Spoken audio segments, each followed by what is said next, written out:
not reachable.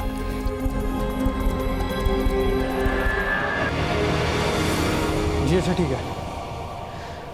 क्या हुआ? नहीं माँ, रीना वहाँ भी नहीं है। क्या? अब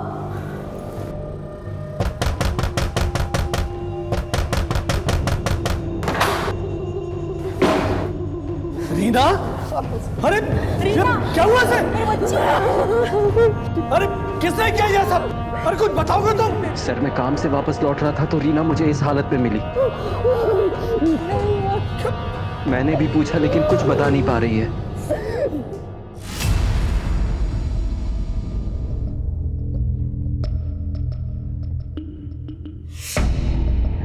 ये जो कुछ भी हुआ है इसकी खबर किसी को नहीं होनी चाहिए।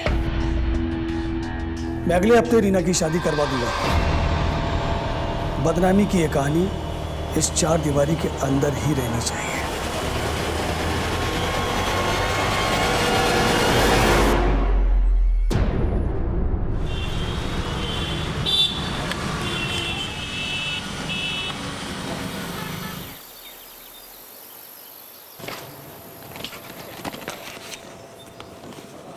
अंकिता, लंच तैयार हुआ? हाँ, लाई।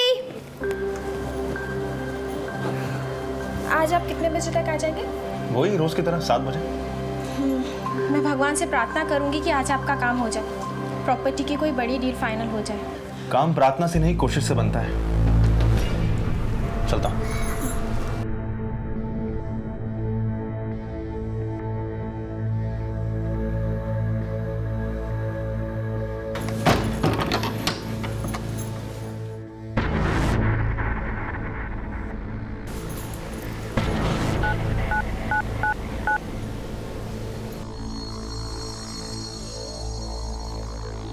वो चले गए हैं, आ जाओ।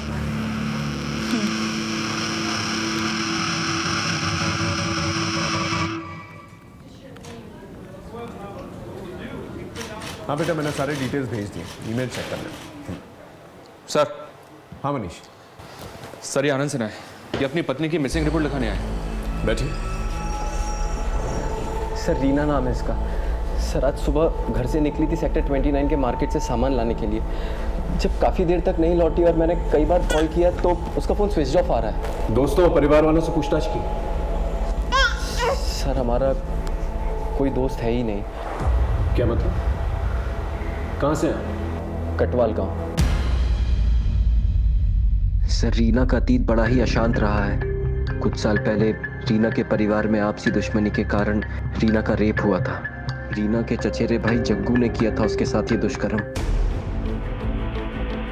इस हादसे के बाद रीना अपने पिता अमृतपाल के लिए अपमान का दाग बन चुकी थी। मैं अगले हफ्ते रीना की शादी करवा दूंगा। लेकिन रीना और मैं कॉलेज में साथ पढ़ते थे और एक दूसरे से प्यार करते थे, जिसका पता उसके पिता अमृतपाल को नहीं था। हम लोगों ने भागकर शादी करने का फैसला किया और यहाँ आकर शादी कर ली। उसके परिवार वालों ने तुम्हें ढूंढने की कोशिश की या रीना ने अपने माँ बाप से मिलने की कोशिश की? सर रीना ने तो नहीं, लेकिन मैं गया था अमृतपाल से मिलने के लिए, उनसे माफ़ी मांगने के लिए। माफी? अरे मेरा बस चले तो तुझे और रीना को जिंदा गाड़ दूं मैं। सारी दुनिया में मेरा तमाशा बना के मुझसे माफी मांगने आया तू? अरे मर चुकी है रीना, मेरे लिए मर चुकी है। और सुन, चुपचाप निकल जा यहां से और दोबारा यहां आने की गलती मत करना। अगर दोबारा आया तो यहां से जिंदा वापस नहीं जाएगा। निकल यहां से।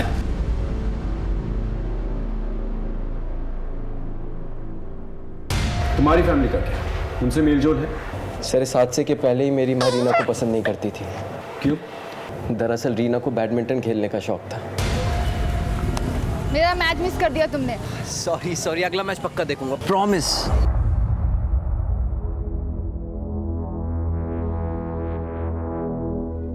आनंद, तुम्हें कितनी बार कहा है मैंने, हमारी घर की होने वाली बहू इस तरह के खेलकूद में हिस्सा नहीं लेगी, जहाँ पर खेल कम और टांगे ज्यादा देखते हैं। देखने वालों की नजर पे है माँ जी। अपने बच्चे को दूध पिलाती माँ को भी लोग बुरी नजर से देखते हैं। आनंद, फैसला कर ले, तुझे मेरे साथ रहना है या इसका साथ निभाना है?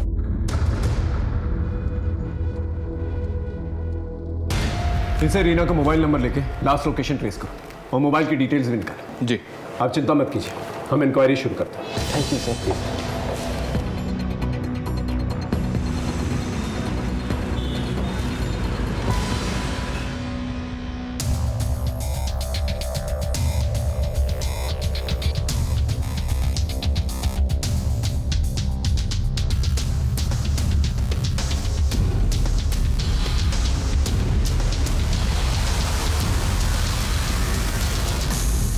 सर रीना की last location sector 29 central market में ही थी। वहाँ लोगों से इंक्वायरी की लेकिन किसी ने भी रीना को पहचाना नहीं। कोई सीसीटीवी फुटेज? नहीं सर, लगता है जैसे हवा में गायब हो गई। आनंद की माँ से भी पूछा, हम नहीं जानते उसकी जिंदगी में क्या चल रहा था और नहीं जानना चाहते। कहीं रीना के लापता होने का कारण उसके साथ वो हादसा तो नहीं? लेकिन सर आनंद के मुताबिक पिछले 2 साल से रीना अपने परिवार से मिली तक नहीं है। फोन लगा के देखो क्या जवाब है।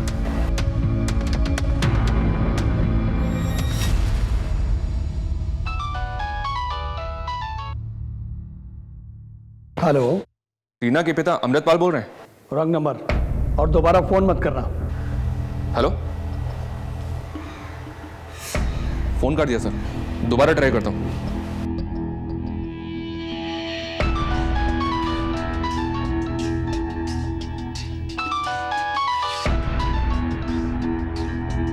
देखिए, मैं गाजियाबाद पुलिस स्टेशन से पीएसआई मनीष सिंह बोल रहा हूँ। आपकी बेटी रीना के गायब होने की रिपोर्ट लिखवाई है उसके पति आनंद ने। कुछ पता है आपको इसके बारे में? मैंने कहा ना, मुझे कुछ नहीं पता और ना पता करना है। आदमी काफी टेढ़ा लग रहा है सर। टेढ़ा होने का रीजन है उसके पास? सर कहीं ऐसा तो नहीं कि रीना का किसी के साथ अफेयर था और इसी चक्कर में कहीं भाग गई? हो सकता है। अभी फिलहाल किसी भी पॉसिबिलिटी को रूल आउट नहीं किया जा सकता। रीना के कॉल रिकॉर्ड निकालो, रीना और आनंद के रिलेशनशिप के बारे में भी पता करो, बाद में उसके परिवार तक जाता है। ठीक है सर।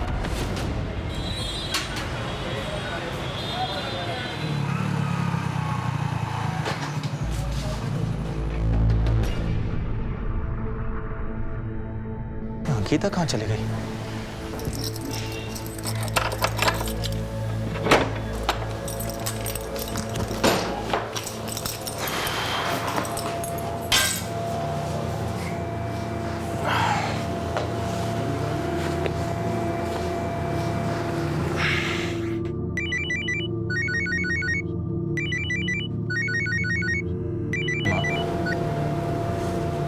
हाँ माँ बोलिए। अरे कहाँ था तू?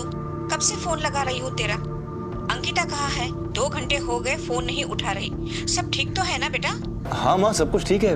वो अंकिता बाजार गई होगी। काम कैसा चल रहा है तेरा? बस ठीक चल रहा है माँ, थोड़ा समय जाएगा संभलने में। अच्छा आप ये बताइए, जो मैंने आपसे कहा था आपने उस बारे में कुछ सोचा? मेरा जवाब तुझे पता है, मेरा इरादा कोई नहीं बदल सकता।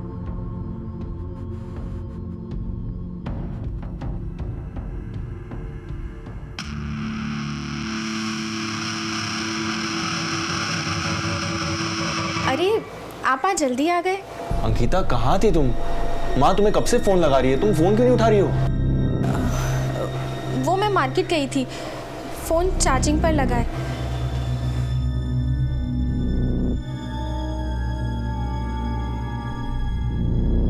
साहब आनंद और रीना यहाँ 2 साल पहले रहने आए थे। वैसे तो दोनों खुशहाल ही रहते थे, लेकिन बच्चे के पैदा होने के बाद दोनों लड़ने झगड़ने लगे थे। चुप, एकदम चुप, बहुत जुबान चलने लगी है तेरी। साहब आनंद रात को बीवी से झगड़ा करके जाता था और सुबह में नशे की हालत में आता था। पैसों का भी प्रॉब्लम चल रहा था।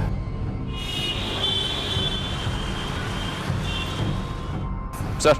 हाँ मनीष। आनंद के पड़ोस में पता किया मैंने, आनंद की शादीशुदा जिंदगी ठीक नहीं चल रही थी।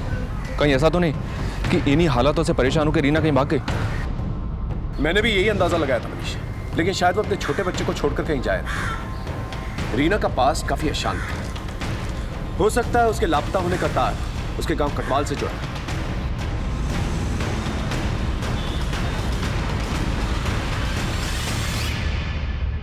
रीना का घर यही है?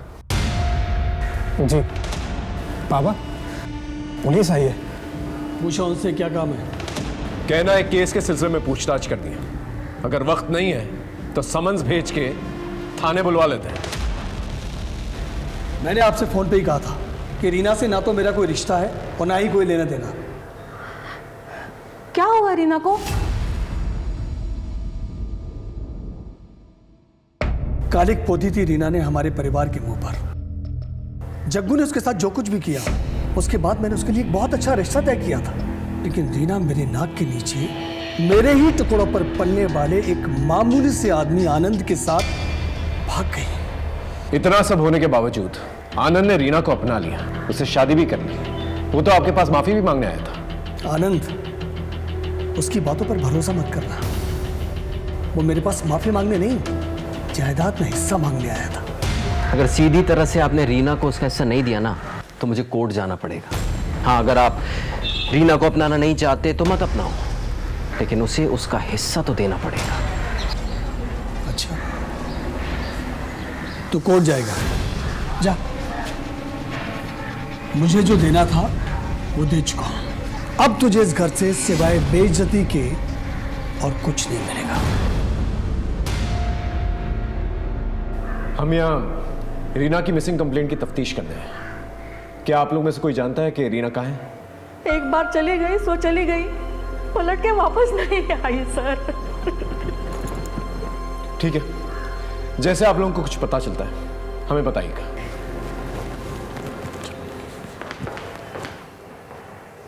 कहीं आपने जग्गू की तरह रीना को भी? इस आनंद ने हमसे झूठ कहा। मैं गया था अमृतपाल से मिलने के लिए, उनसे माफी मांगने के लिए। अगर इनकी बात माने तो ये मामला कुछ और ही है सर। हो सकता है कि आनंद ने ही रीना के साथ कुछ कर दिया हो सकता है। तुम इस आनंद से दोबारा पूछताछ करो, तब तक मैं इनकी फैमिली हिस्ट्री समझने की कोशिश करूँ। Okay sir. सर, वो अमृतपाल झूठ बोल रहा है। सर, आप तो मिले होंगे ना उनसे, जान ही गए होंगे कैसे लोग हैं वो। सर, वो अमृतपाल जमाने जोड़ने के अलावा कुछ नहीं जानता। तहसील में रहकर उल्टे सीधे तरीकों से कितने लोगों की ज़मीन जायदाद हड़पी है उसने, यहाँ तक कि अपने भाई तक को नहीं छोड़ा। और सर, आपको मुझ पे भरोसा नहीं है ना, तो आप गांव जाकर उनकी फैमिली से पूछ सकते हैं।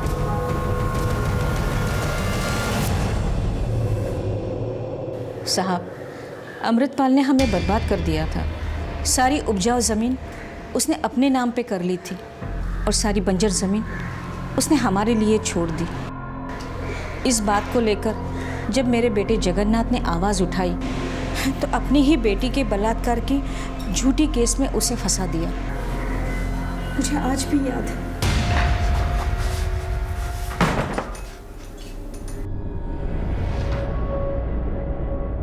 जग्गू, तू ठीक तो है? माँ, वो मेरे पीछे पड़े माँ, वो मुझे मार देंगे। मैं बस तुझसे मिलने आया था। तुझे पता है ना माँ, मैंने रीना का बलात्कार नहीं किया था, मुझे फंसाया गया था। मैं जानती हूँ बेटा। मुझे जाना होगा माँ, अपना ख्याल रखना। जग्गू,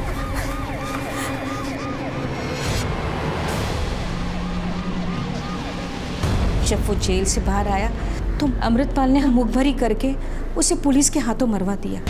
हम पुलिस वाले कानून के दायरे में ही रह के काम करते हैं, और पहले गोली आपके बेटे ने चलाई थी।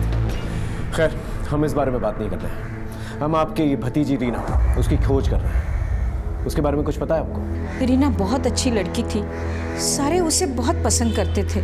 अमृतपाल के दोस्त का बेटा कपिल, वो भी उसे बहुत पसंद करता था। कुछ दिनों के बाद कपिल उस पर हक जमाने लगा तो रीना ने उसे छोड़ दिया। फिर भी कपिल ने उसका पीछा नहीं छोड़ा। जब रीना का बलात्कार हुआ उसके बावजूद भी कपिल उसके साथ शादी करने के लिए तैयार था, मगर रीना वो तो आनंद के साथ भाग गई। कोई और नजदीक था रीना के? जी, मेरा बेटा सूरज, जो साहिबाबाद में अपने पत्नी के साथ रहता है। उसका काम जम जाए ना तो मैं भी चली जाऊंगी यहाँ से।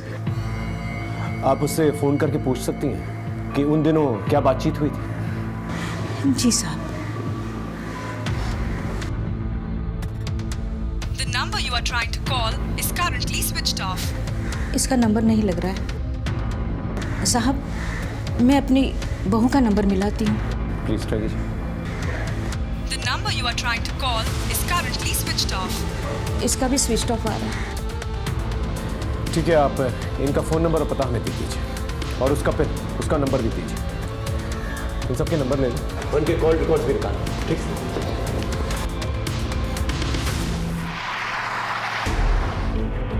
पीछे हटो, साइड हटो। फोन किसने किया था? सर, मैंने फोन किया था आपको। हाँ बोलिए। साहब, मैं अपनी सहेली अंकिता से मिलने आई थी। आई तो देखी दरवाज़ा खुला पड़ा था, अंदर जाके देखी सारा सामान बिखरा पड़ा था और घर में भी कोई नहीं है सर। लेकिन सर, एक बात मुझे बहुत खटकी। चलिए मैं आपको दिखाती हूँ।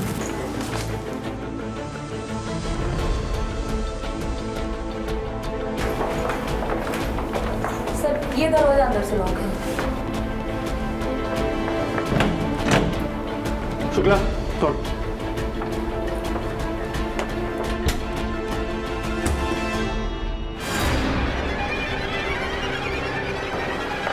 सर, बाहर के दरवाजे का लॉक टूटा हुआ है। एक काम करो, घर को अच्छे से चेक करो, शायद कुछ पता चले।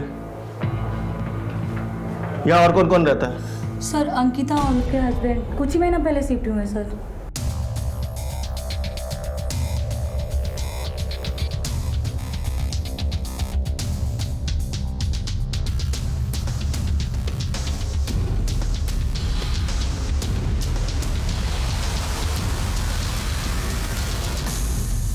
इसकी बीवी का है, उसका नंबर है कोई आपके पास? हाँ सर, मैंने फ़ोन किया था, वो अपने मायके में है, बस वो निकल चुकी है सर। ठीक है, आप बाहर वेट कीजिए।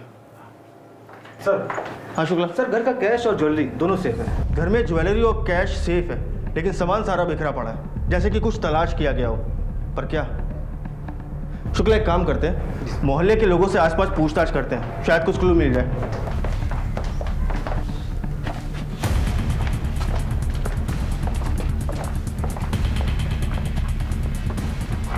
कातिल को हमला करने के लिए इस ऊंचाई तक चढ़ना पड़ा होगा। सिंह, आसपास चेक करो, देखो कुछ मिलता है क्या। चेक करो।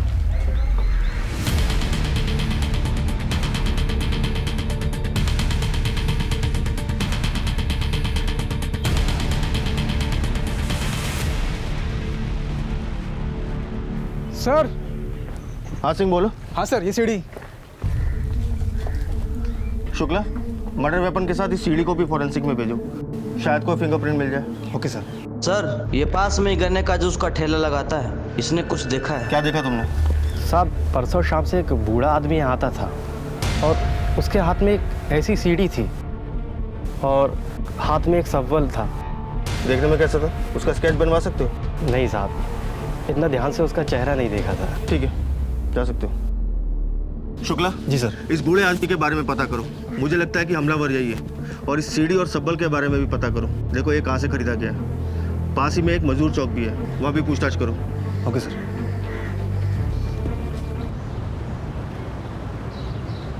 क्या है बे, हाथ पैर तो सलामत है, फिर फोन काहे नहीं उठा रहे हो? 25 लाख का कर्जा बहुत बड़ी बात है बाबू। हम जानते हैं भैया, बस 2-3 हफ्ते और दे दो, हम पूरा पैसा लौटा देंगे। अबे 2-3 हफ्ते में क्या तुम्हारी लॉटरी लगने वाली है? भैया हम कोशिश कर रहे हैं, कुछ ना कुछ बंदोबस्त हो जाएगा।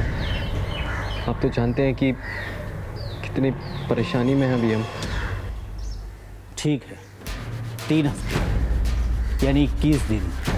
अगर 22वें दिन हमारा पैसा नहीं मिला ना तो तोरी नीलामी कर देंगे, समझे? चलो रे। हाँ साहब, मेरी दुकान का ही सामान है। क्या बता सकते हो ये सामान तुम्हारी दुकान से किसने लिया? कोई बूढ़ा आदमी था क्या?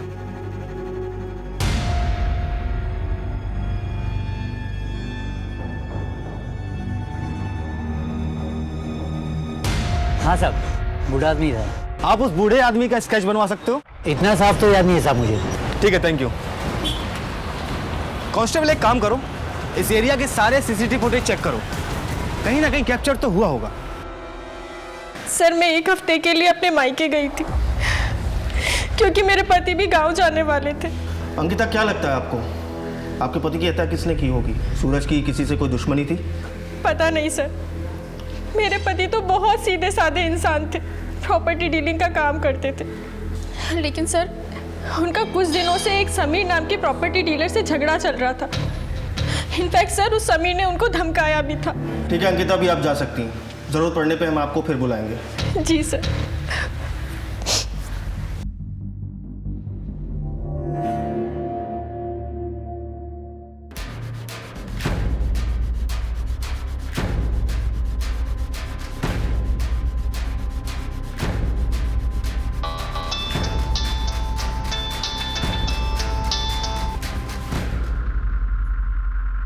देखिए, आपका काम हो जाएगा, लेकिन इसके लिए आपको मुझे पूरे 15% देना होगा।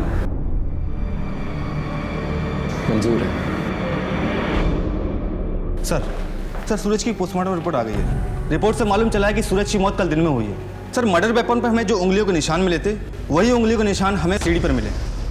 शुक्ला, इस इन्वेस्टिगेशन के दौरान जिन जिन लोगों से तुम पूछताछ करोगे उन सब के फिंगरप्रिंट मुझे चाहिए। जी सर। सूरज की दुश्मनी किसी समीर नाम के प्रॉपर्टी डीलर से थी। उठा के लाओ समीर को। वो मेरे एरिया में अपना बिजनेस सेटअप कर रहा था, इसलिए धमकाया था मैंने उसे, लेकिन उसकी मौत में मेरा कोई हाथ नहीं है। तो 5 सितंबर को कहा था तू? जीटी रोड पर शिवा रिसोर्ट है, अपने दोस्तों के साथ पिकनिक मना रहा था। पता कर लीजिए आप। वो तो हम पता लगा ही लेंगे, लेकिन जब तक इस केस में हमें कुछ और पता नहीं चल जाता तू यही रहेगा। सर। हाँ शुक्ला। सर, गाजियाबाद थाने से सूरज की पूछताछ के लिए टीम आई है। गाजियाबाद पुलिस। तो ये रीना सूरज की कज़न है और 5 सितंबर से गाजियाबाद से लापता है। हम इसे ढूंढते ढूंढते यहाँ तक आ गए। पहले रीना गायब हुई, उसके बाद उसका कजन सूरज, उसका मर्डर हो गया। मुझे लगता है ये दोनों केस आपस में जुड़े हुए हैं, लेकिन सूरज के केस में अभी तक कोई सुराग हमें नहीं मिला। हमें भी अपनी तफ्तीश में कुछ नहीं मिला। सर, हम लोग रीना और सूरज के कॉल पर टैली कर रहे थे। कुछ हफ्तों से ये दोनों एक दूसरे के साथ रेगुलर टच में थे। एक बात और सर, कपिल ने भी रीना को कई सारे कॉल्स किए हैं।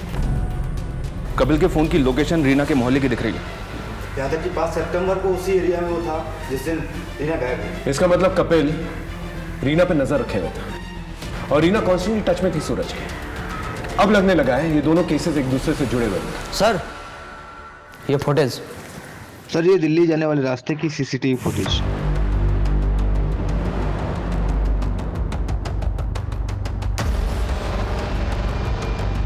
ये बूढ़ा आदमी सीसीटीवी फुटेज में क्लियर दिख रहा है और दिल्ली जाने वाले रास्ते से दिख रहा है। और जिस ऑटो से ये निकला था उसका नंबर भी साफ साफ दिख रहा है। शुक्ला, एक काम करो, इस ऑटो को ट्रेस करो और पता लगाओ ये आदमी कौन है। Okay sir. और हम लोग आनंद से पूछते हैं, ये रीना, कपिल और सूरज का क्या ट्रायंगल है? दोनों खानदानों में खूनी जंग चल रही थी, दोनों एक दूसरे से नफरत करते थे, ये बात समझ में तो आ रही थी, लेकिन रीना और सूरज की दोस्ती, ये बात हलक से नहीं उतर रही थी। इन दोनों के बीच में क्या चल रहा था? सवाल जितने चौंकाने वाले थे, जवाब उतने ही हैरत अंगेज। हम 2 दिशाओं से भटकते भटकते एक सड़क पे आ गए थे।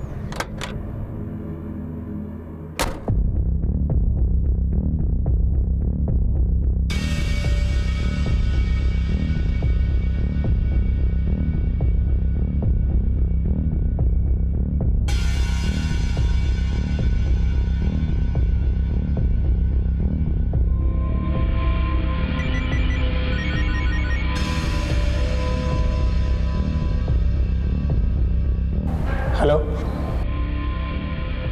नहीं, कुछ दिनों तक मेरे को भी फ़ोन मत करना। मैं खुद आकर मिलूंगा और तुम्हारा सारा हिसाब चुकता कर दूंगा।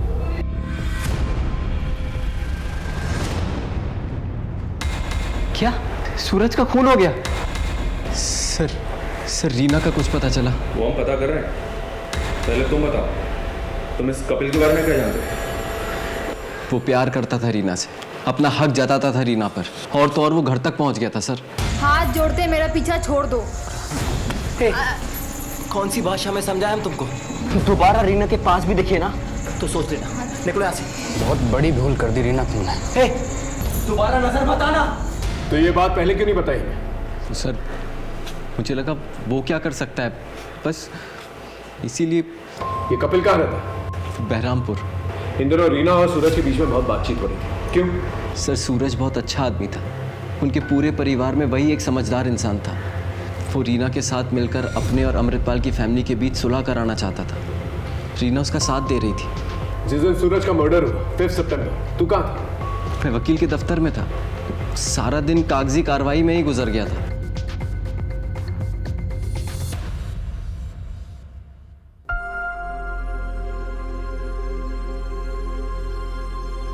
जो हुआ सो हुआ माँ, भूल जाइए। एक नए सिरे से शुरुआत कीजिए माँ। और ले देखिए, एक चाचा जी तो है हमारे, इस नफरत की लड़ाई को हम यही खत्म कर देते हैं।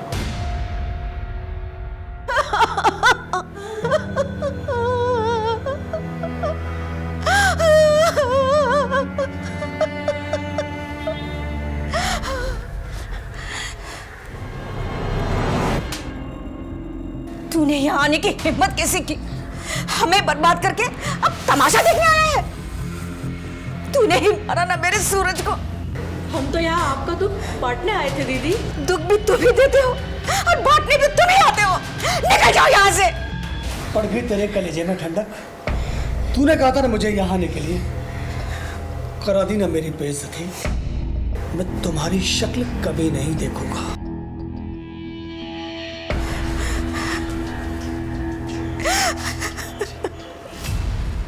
रीना ने तुझे छोड़ दिया, लेकिन तूने रीना को नहीं छोड़ा, क्यों?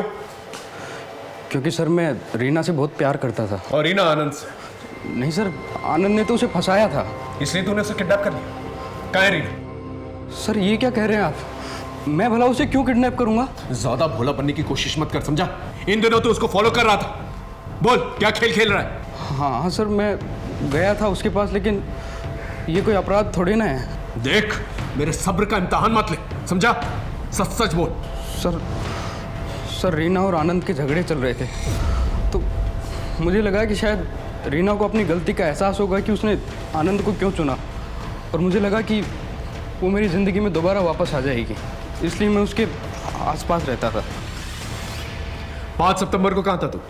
सर मैं अपने गांव हिसार गया हुआ था, और वहाँ से आया तो मुझे पता चला कि रीना गायब है। तेरी हर एक बात को चेक करेंगे, जरा सा भी छूट निकला ना तो देख लेना। शहर छोड़ के मत जाना कहीं, अब जा।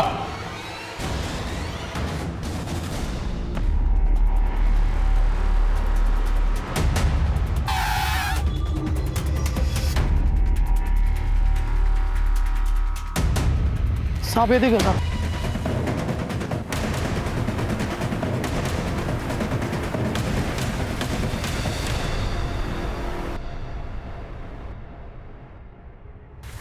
सर, रीना को मारने का किसी के पास क्या कारण हो सकता है? कारण तो है मनीष। अमृतपाल के पास रीना ने भागकर शादी की, कपिल के पास रीना उसके हाथ आते आते निकल गई, और आनंद के पास इनके बीच में झगड़े जो हो रहे थे। मुझे तो रीना के भाई सचिन पे भी शक है, क्योंकि रीना की मौत से सीधा फायदा है उसका। और इन सबसे हटकर रीना का पास्ट सबसे बड़ा कारण है। लेकिन सर, कपिल के अलावा ही चेक किया हमने, वो अपने गांव हिसार में ही था। जरूरी नहीं हर इंसान जो अपना काम खुद ही करे, वो किसी और से भी करवा सकता है। इन दोनों परिवारों के बीच में काफी तनाव था। एक परिवार में जग्गू का इनकाउंटर हो जाता है और सूरज की हत्या, और दूसरे परिवार में रीना की हत्या। इन सब परिवार वालों की एक लिस्ट बनाओ, इन सब पे नजर रखो, इनकी कॉल हिस्ट्री निकलवाओ। कोई तो है जिस परिवार के पीछे पड़ा हुआ है। ये रीना की पोस्टमार्टम रिपोर्ट आई है सर। पोस्टमार्टम रिपोर्ट के हिसाब से मौत सर पे चोट लगने से हुई है, डिफ्यूज एक्सोनल इंजरी, जिसकी वजह से स्कल में क्रैक पड़ गया। परिवार वालों से कुछ पता चला? हमने हर एक मेंबर के कॉल रिकॉर्ड्स और उनकी मूवमेंट्स चेक किए। एक बात सामने आई है सर, ये अमृतपाल दोनों ही मर्डर्स के दिन गाजियाबाद में था, और हर बार कुछ घंटों के लिए इसका फोन भी बंद था। सूरज की पत्नी अंकिता की ये बात झूठ थी सर कि वो मायके में थी, जबकि उसका फोन गाजियाबाद में ही राजनगर में एक्टिव था, और अक्सर वहीं एक्टिव रहा है। रीना के भाई सचिन के भी कॉल रिकॉर्ड्स हमने खंगाले सर, उसमें 1-2 नंबर्स ऐसे सामने आए हैं जिन पर इसने उन दिनों कई सारे कॉल्स किए हैं। हम चेक कर रहे हैं। एक काम करो, अंकिता को थाने बुलाओ और इस अमृतपाल और सचिन पे नजर रखो। एक एक को घेरता है। इस बूढ़े आदमी को तुमने ही अपने ऑटो से छोड़ा था ना? हाँ साहब, इसको यमुना विहार में छोड़ा था साहब। बहुत जल्दी में था साहब। 50 रुपए की जगह सर 100 रुपए दिया। और कोई बात नोटिस की तुमने? सर इसके पास एक ब्लैक कलर की बैग थी सर। तुम उस जगह ले जा सकते हो जहाँ वो उसे छोड़ा था? जी साहब। चल, ये रहे तुम्हारे कॉल रिकॉर्ड्स। हमसे झूठ क्यों कहा तुमने कि तुम्हारे पति के मर्डर के दिन तुम अपने मायके में थी, जबकि तुम गाजियाबाद में थे, राजनगर में? क्या छुपा रहे? सर वो मेरा किसी के साथ अफेयर चल रहा है। लेकिन तुमने तो कहा था कि तुम्हारा पति एक अच्छा इंसान है, तुम्हारी अच्छे से देखभाल करता है, फिर ये अफेयर? सर मैं सूरज को बहुत प्यार करती थी, लेकिन मुझे उससे पति का सुख नहीं मिल पा रहा था, इसलिए सर मेरे कदम थोड़े बहक गए थे। कौन है? क्या नाम है इसका? मेरे कॉलेज का ही दोस्त है सर, अनिल। और उसके साथ मिलकर तुमने सूरज की हत्या कर दी? सर ये आप क्या कह रहे हैं? सूरज के साथ ऐसा करने का मैं सोच भी नहीं सकती। और सर ये बात आप भी जानते हैं, जिस वक्त सूरज की मौत हुई उस दिन राजनगर में थे हम दोनों। सर मेरी बात का यकीन कीजिए। हमारे पास शक की भी वजह है और यकीन की भी। हमारी नजर है तुम पर।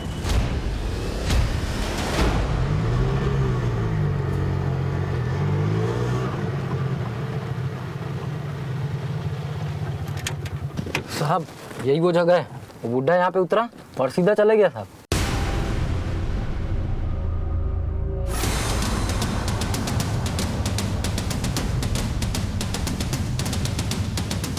सारे एरिया को छान मारो।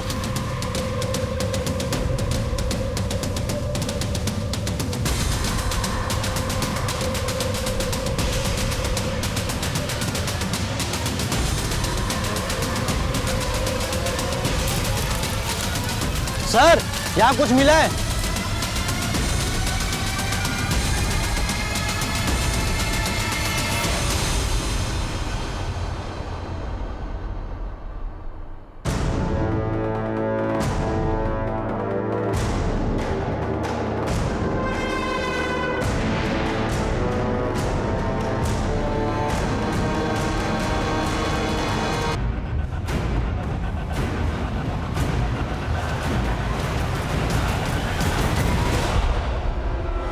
रीना के मर्डरर्स के पास?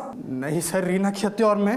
तो फिर ये सब क्या है? सर मुझे एक्चुअली प्रोस्टिट्यूट के पास जाने की लत लग गई थी सर। पापा पैसे देते नहीं थे तो मैंने सोने में मिलावट करके पैसा कमाया सर। बस उन्हीं का हिसाब चुकता करने जा रहा था सर। तो फिर भागा क्यों? सर मुझे लगा आप लोग सोने के मिलावट के केस में मुझे पकड़ने आए। सर ये सब मेरे को जग्गू भैया ने सिखाया सर। जग्गू, जिसने तेरी बहन का रेप किया? सर रीना खुद नहीं जानती थी उसका रेप किसने किया। सर उस हादसे के बाद पापा ने उसे घर में कैद कर दिया था और सर हम लोग को बाद में पता लगा कि वो प्रेग्नेंट है, तो पापा ने उसका अबॉर्शन करा दिया और कपिल के साथ उसकी शादी फिक्स कर दी जिससे किसी को कुछ पता ना चले। कपिल शादी करने के लिए तैयार था लेकिन तब तक रीना भाग गई थी और पुलिस को जग्गू की लोकेशन भी पापा ने दी थी जिस मुठभेड़ में वो मारा गया।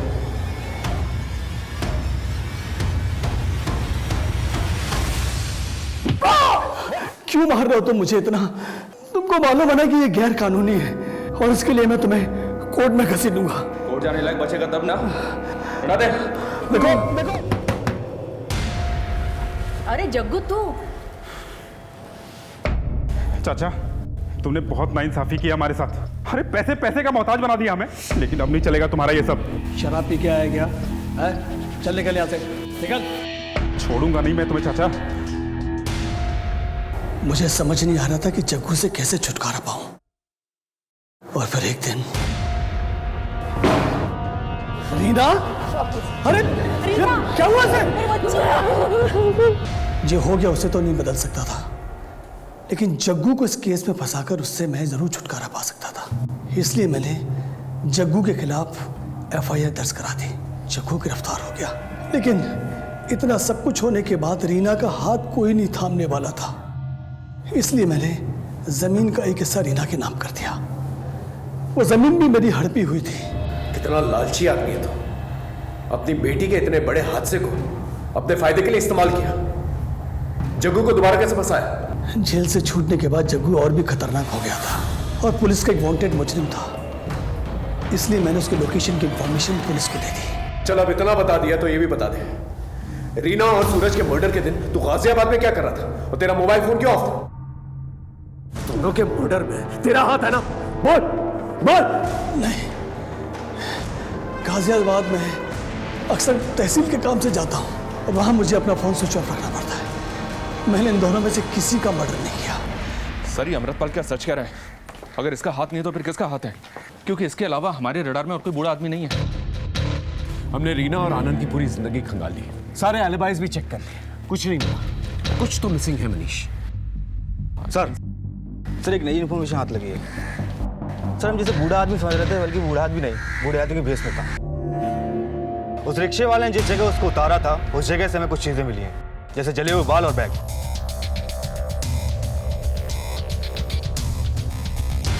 और एक बात सर हमें इस पे जो उंगलियों के निशान मिले हैं ये वही हैं जो हमें सीढ़ी और सब्बल में मिले थे। अभी कौन हो सकता है सर? सचिन, कपिल, आनंद या कोई और? लेकिन सर इन सब के रिकॉर्ड्स, इनके अलावा हमने ऑलरेडी चेक किए, सब ठीक है। मनीष तुमने सुना अमृतपाल ने क्या कहा? कुछ स्टेटमेंट्स बड़े काम के होते हैं। एक काम कर मनीष। Okay sir.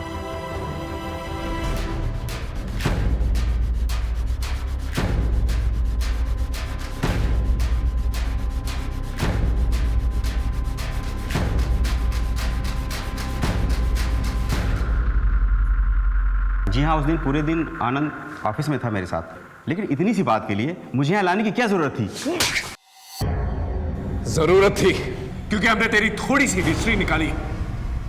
तूने उस रिकवरी एजेंसी के खिलाफ कोई केस ही दर्ज नहीं किया। 5 सितंबर को तो ऑफिस में भी नहीं था। ऊपर से तेरे खुद के खिलाफ जालसाजी के कई कंप्लेंट्स हैं। अब अपनी वकालत खुद करेगा या एक अच्छे वकील को बुलाओ? दरअसल मैं प्रॉपर्टी के कुछ फेक डॉक्यूमेंट्स बना रहा था। किसके प्रॉपर्टीज के? अब तेरा डीएनए और फिंगरप्रिंट सारी कसर पूरी कर देंगे। अब सच सच बता। बोल। मैं बताता, मैं बुरी तरह से कर्ज में डूबा हुआ था। लेनदार धमका रहे थे सर। तभी मुझे पता चला कि रीना के बाप ने उसके नाम पे बहुत सारी जमीन कर रखी है। लेकिन वो रीना को दरिया दिली सूझ रही थी। आनंद, उस जमीन को भूल जाओ। पापा ने धोखे से हथियाया था वो जमीन, जिसकी थी हमने वापस कर दी। किसे? सूरज को। अपने पति की मदद करने में बड़ी दिक्कत हो रही है तुमको, लेकिन अपने दुश्मनों पर लौटाने के लिए सब कुछ है तुम्हारे पास। देखो, पापा ने जो गलती की है ना, उसे मैं सुधारना चाहती हूँ।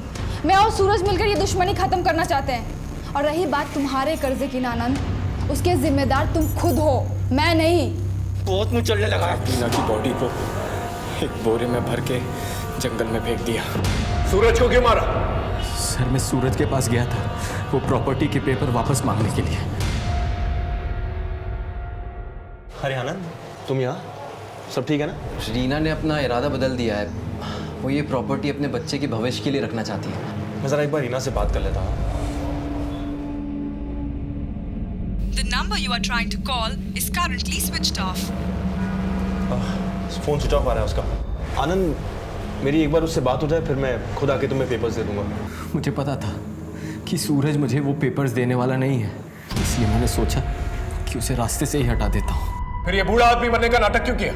सर, वो जमीन कटवाल में है।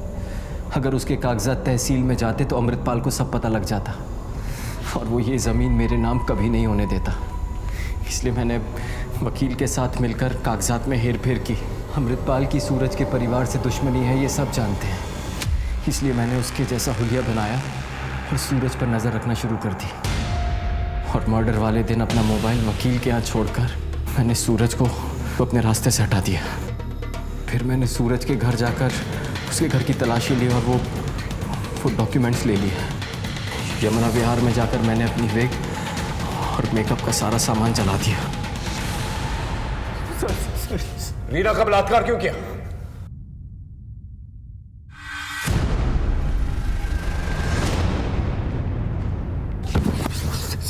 बोल, रीना का रेप क्यों किया? बोल। सर, बताता सर, वो अमृतपाल रीना के लिए रिश्ते ढूंढ रहा था और वो कपिल उसके पीछे पड़ा हुआ था।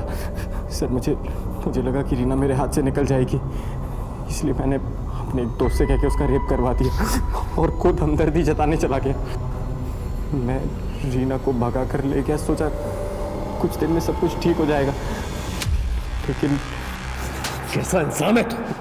अपनी लालच में इतनी तबाही मचाई, अब सारी जिंदगी जेल में सड़ना और यही सोचना। हर जुर्म के पीछे एक कहानी होती है, एक दस्तक होती है। जो वक्त रहते संभल गए तो संभल गए, वरना जुर्म की ये खाई अच्छों को निगल जाती है। फिर मिलेंगे एक नए केस के साथ। तब तक देखते रहिए क्राइम पेट्रोल दस्तक। मकसद बताना नहीं, बचाना है।